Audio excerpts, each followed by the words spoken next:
Hello everyone. तो आज हम लोग पढ़ेंगे पास्ट इंडेफिनिट टेंस के बारे में, जिसे हम लोग सिंपल पास्ट टेंस के नाम से भी जानते हैं। ठीक है, तो हम लोग इस टेंस को पहचानते कैसे, इसको देखेंगे। और ये बहुत ही इंपॉर्टेंट है क्योंकि ये पूरे टेंस में सिर्फ एक लौता टेंस ऐसा है जहाँ पे वर्ब टू का यूज किया जाता है। ठीक है, अब ये वर्ब टू क्या होता है, तो वर्ब का सेकंड फॉर्म का यूज किया जाता है। ठीक है, तो आज हम लोग सबसे पहले सीखेंगे कि इसको पहचानते कैसे और इसका ट्रांसलेट हम लोग कैसे कर सकते हैं। ठीक है, तो वीडियो में बिल्कुल अंत तक बने रहिएगा ताकि आपको अच्छे से समझ में आ जाए। तो चलिए वीडियो को स्टार्ट करते हैं। तो देखिए, पास्ट इंडेफिनिट टेंस हम लोग इसको किस नाम से जानते हैं, सिंपल पास्ट टेंस के नाम से भी जाना जाता है। ठीक है, अब देखिए ये एक ऐसा काम को बतलाता है जो कि पास्ट में शुरू हुआ है और पास्ट में ही खत्म हो चुका है। ठीक है, यानी कि पास्ट में ये काम कंप्लीट हो चुका है, तो हम लोग उसको कहाँ पे ट्रांसलेट करते हैं, पास्ट इंडेफिनिट में ट्रांसलेट करते हैं। ठीक है, अब जैसे फॉर एग्जाम्पल हम लोग यहाँ पर एग्जाम्पल के थ्रू से समझते हैं कि हम लोग इसको कैसे पहचान सकते हैं। ठीक है, तो देखिए पहचानने का नियम, अगर किसी सेंटेंस के लास्ट में ता था, ते थे, ती थी, या था, ए थे, ई थी, या तो फिर या, ए, ई इत्यादि रहे तो वो आपका क्या होगा, पास्ट इंडेफिनिट टेंस। ठीक है, अब चूंकि देखिए कुछ ऐसा सेंटेंस होता है जो कि आपका सेंस के हिसाब से ट्रांसलेट किया जाता है, लेकिन यहाँ पर हम लोग वर्ड टू वर्ड देखते हैं कि हम लोग इसको कैसे पहचानेंगे। ठीक है, उसके बाद से सेंस के हिसाब से भी थोड़ा सा सीख लेंगे कि हम लोग कैसे पहचानें कि कौन सा टेंस में। ठीक है, तो देखिए सबसे पहला आपका ये चीज आता है कि अगर अ से अह तक रहे और लास्ट में था, थे, था, थे, थी इत्यादि दे दे तो भी आपका क्या होगा, पास्ट इंडेफिनिट टेंस। जैसे फॉर एग्जांपल ये जो था, थे, थी है, ये आपका ऑप्शनल है, अगर रहेगा तो भी पास्ट इंडेफिनिट होगा और नहीं रहे तो भी पास्ट इंडेफिनिट। जैसे फॉर एग्जांपल मैंने खाया था। ठीक है, मैंने खाया था, अब हम क्या बोले, मैंने खाया था, तो अगर था रहेगा तो भी पास्ट इंडेफिनिट होगा और अगर था नहीं रहेगा, जैसे फॉर एग्जांपल मैंने खाया, अब ये कौन सा टेंस में, था, थे, थी नहीं है तो भी ये क्या है, सिंपल पास्ट।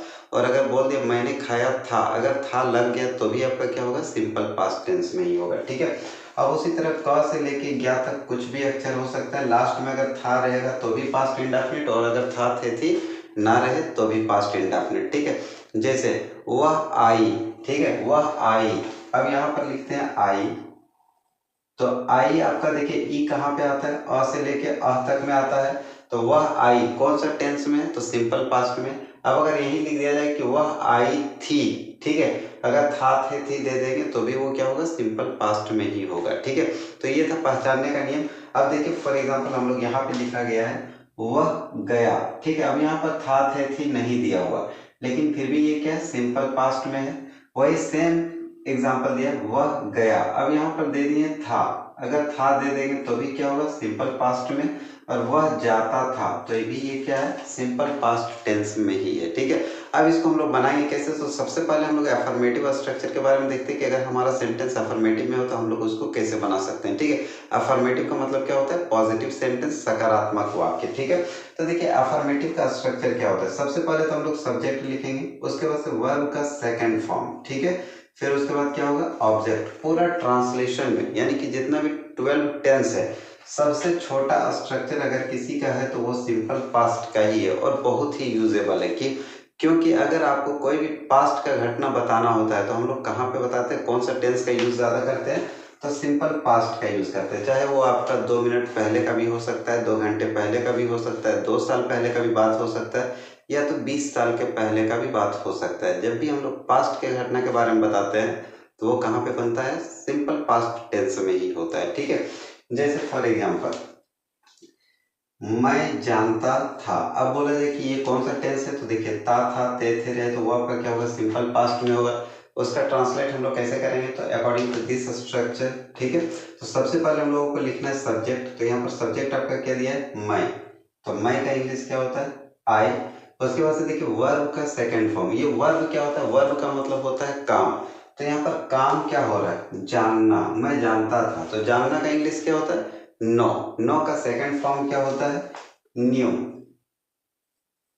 तो आई न्यू, मैं जानता था, मैं तुम्हें जानता था, आई न्यू यू, मैं तुम्हारे बारे में सब कुछ जानता था, तो I knew everything about you. Okay, तो like this you need to translate. Second example देखिए क्या दिया हुआ है, मैं कल स्कूल गया था, तो देखिए या था, ठीक है, मैं कल स्कूल गया था या तो मैं कल स्कूल गया, तो भी क्या होगा, दोनों आपका सिंपल पास्ट में ही ट्रांसलेट होगा। ठीक है, अब इसको हम लोग सबसे पहले कैसे करेंगे यूज। तो सबसे पहले देखिए सब्जेक्ट है, तो सब्जेक्ट का इंग्लिश क्या है, मैं दिया हुआ है, तो मैं का इंग्लिश क्या होगा, आई।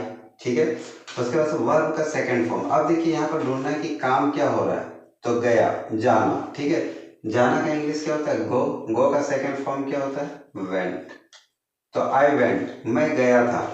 कहाँ गए थे भाई, तो स्कूल। ठीक है, तो उसके बाद क्या लिखना, ऑब्जेक्ट। तो ऑब्जेक्ट आपका क्या है, स्कूल। तो अगर कहीं जाते हैं तो प्रीपोजिशन टू का यूज करते हैं, तो आई वेंट टू स्कूल। उसके बाद से क्या दिया, कल।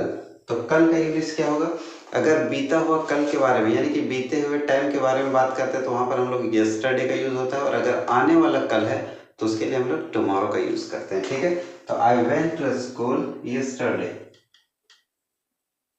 यस्टरडे। ठीक है, अब देखिए इस यस्टरडे को आप चाहे तो सेंटेंस से पहले भी यूज कर सकते हैं। ठीक है, yesterday I went to school, मैं कल स्कूल गया था।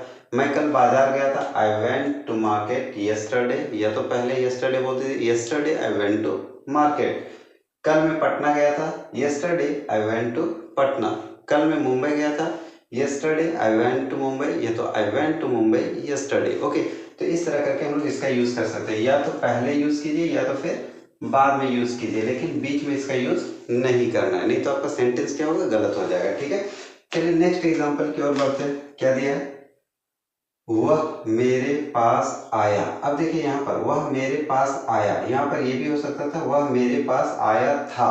तो अभी इसका यूज हम लोग कहाँ पे करते हैं, सिंपल पास्ट टेंस में ही इसका ट्रांसलेट करते हैं। ठीक है, तो देखिए सब्जेक्ट आपका क्या दिया है, वह, तो इसका इंग्लिश क्या होगा, ही। उसके बाद वर्ब का सेकेंड फॉर्म, तो यहाँ पर काम कौन चीज का हो रहा है, आना।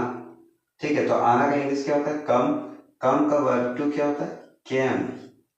ही केम, वह आया कहाँ पे, मेरे पास। तो क्या हो जाएगा, मेरे पास का इंग्लिश टू मी। वह मेरे पास आया, ही केम टू मी। मैं उसके पास गया, आई वेंट टू हिम।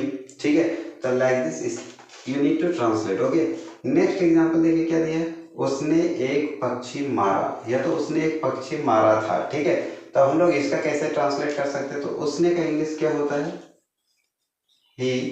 तो उसके बाद से देखिए वर्ब का सेकंड फॉर्म, तो वर्ब आपका काम क्या हो रहा है, मारने का। तो मारना का इंग्लिश क्या होता है, अगर किसी को जान से मारना हो तो हम लोग उसको क्या बोलते हैं, किल। और अगर ऐसे पीटना हो तो उसको हम लोग बीट बोलते हैं। ठीक है, तो उसने एक पक्षी मारा, तो क्या होगा, ही किल्ड। ही किल्ड, क्या मारा, एक पक्षी, तो क्या हो जाएगा, a bird. He killed a bird, उसने एक पक्षी मारा। उसने एक टाइगर मारा, तब क्या होगा, he killed a tiger. Okay, next example की ओर बढ़ते हैं। देखिए क्या दिया है, सीता ने राहुल की मदद की, या तो सीता ने राहुल की मदद की थी। अगर था थी भी दे दे तो भी क्या बनेगा, सिंपल पास्ट में ही बनेगा। ठीक है, तो देखिए सब्जेक्ट आपका क्या दिया, सीता। तो सीता, उसके बाद से वर्ब का सेकंड फॉर्म, तो मदद करना, ये आपका क्या है, वर्ब। काम कौन चीज हो रहा है, मदद करने का, तो मदद का इंग्लिश क्या होता है, हेल्प। अब इसका सेकंड फॉर्म क्या होगा, हेल्प। सीता हेल्प्ड, किसकी मदद की, तो राहुल की। तो क्या हो जाएगा, राहुल।